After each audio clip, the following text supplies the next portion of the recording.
Dit was vroeg in die oggend in die groot bos, toe die diere skielik wakker skrik van 'n vreeslike geskreeu. Dit was Katinka kalkoen wat so te kere gaan. Karel kalkoen skrik so groot, dat van sy vere sommer uitval.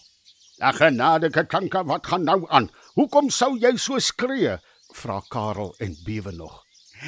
"O, Karel, ek is oud. Kyk net al hierdie velle," huil Katinka. "Ag nee, vrou, dis nie waar nie.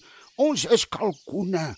Ons het maar baie velle op ons lywe," fluister Karel, en weet hy moet nou baie versigtig wees, want Katinka is nou baie hartseer.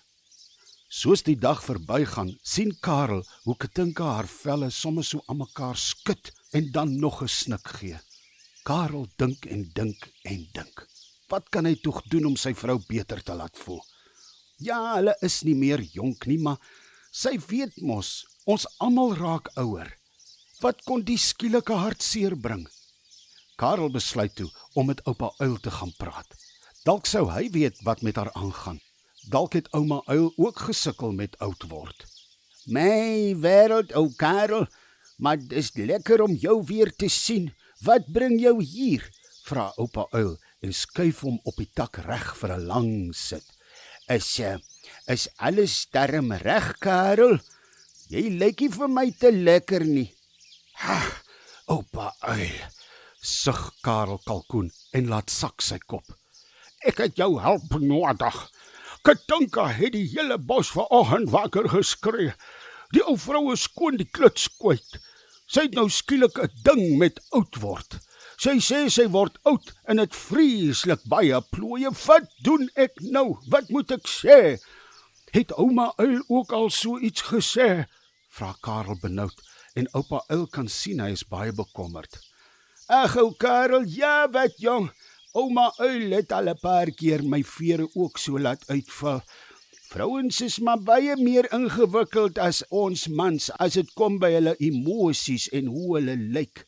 Dis vir Katinka belangrik dat jy nog dink sy is mooi, al word sy ouer en haar velle begin hang," sê oupa Uil met 'n sagte glimlag. "Maar sy weet mos ek is lief vir haar, en dat ek dink sy's mooi, anders sou ek mos nie met haar getrou het nie. Wat moet ek doen, oupa Uil? Hoe kan ek hierdie ding beter maak? Ek is besig om raad op te raak oor die oud word ding." Karel en oupa Uil het vir 'n lang ruk gesit en praat oor wat Katinka se gunsteling blomme en kos is. Hulle is hierdie kant toe en daai kant toe met idees. Toe spring Karel skielik op en roep hard uit. "Ek het dit!" Oupa Uil skrik so groot, hy val amper van die tak af. "Hey, kind Karel, jy moenie 'n mens so laat skrik nie. Jy moet onthou, ek is ook nie meer vandag se kind nie. Jy moet rustig wees en met oordeel praat. Toe nou, wat het jy?" vra oupa Uil en skuif hom weer reg op die tak. "Ek gaan my ou vrou op 'n spesiale aandjie uitvat," sê Karel trots. "Ja, ek dink nie ek verstaan heeltemal wat jy bedoel nie, Karel," sê oupa Uil met 'n groot frons tussen sy oë. "Oupa Uil, jong, ek is eintlik so 'n bietjie skaam. Ek het my ou Katinka kalkoen vreeslik afgeskeep. Sy werk so hard by die huis en sy het al ons kinders mooi groot gemaak. Ons hoef ons nie te skaam vir hulle nie. Ek onthou nog hoe 'n pragtige kalkoenhennetjie sy was toe sy nog 'n jong meisie was. Ek kon my oë nie van haar afhou nie. Ek het elke dag vir haar die lekkerste kos en lekker goedjies aangedra. Maar dit was toe ons nog jonk was. Nou is die kinders uit die nes en ons twee sit daar soos twee uile op 'n kluit." "Ag nee, Karel, hoor net hoe mooi praat jy nou van haar. Dink jy nie sy sou dit graag steeds wil hoor nie?" vra oupa Uil en knip oog vir Karel. Maar sal dit nie stuitig wees nie, oupa Uil? Jy weet, ons is nie meer jongetjies nie. Ons is albei maar oud. Kyk net hoe lyk ek ook." En daar hang ou Karel se kop somme weer van voor af. "Nee, kom ons los nou hierdie onnodige ou mens praatjies. 'n mens is so jonk soos wat jy van binne in jou voel. Ek gaan nou terug nes toe en maak langs die pad weer bederfies vir haar bymekaar. As jy by die nes kom, vertel jy vir haar dat sy nog steeds die mooiste en kosbaarste kalkoen is wat jy nog ooit in jou lewe gesien het. Bedoel dit en gee vir haar sommer blomme en lekker spesiale eetgoedjies. En dan gaan julle buite en kyk na die mooi volmaan.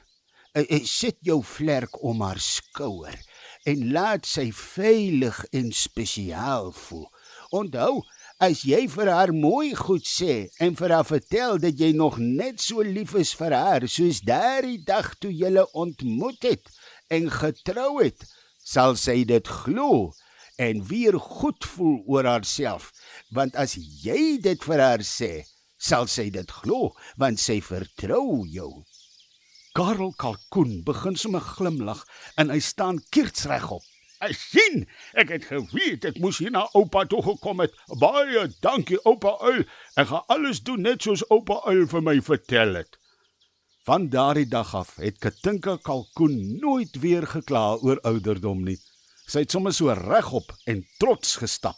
Elke keer as sy na haar man kyk, het haar oë sag geraak en sy het hom 'n drukkie gegee. Ek is regtig die gelukkigste kalkoenhen in die hele bos. Ek is so bly jy is my man, Karel.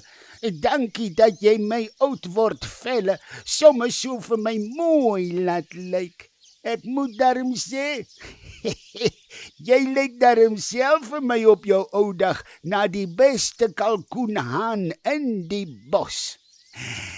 Kom, ek gaan vir ons lekker kos maak om hierdie spesiale aand te vier.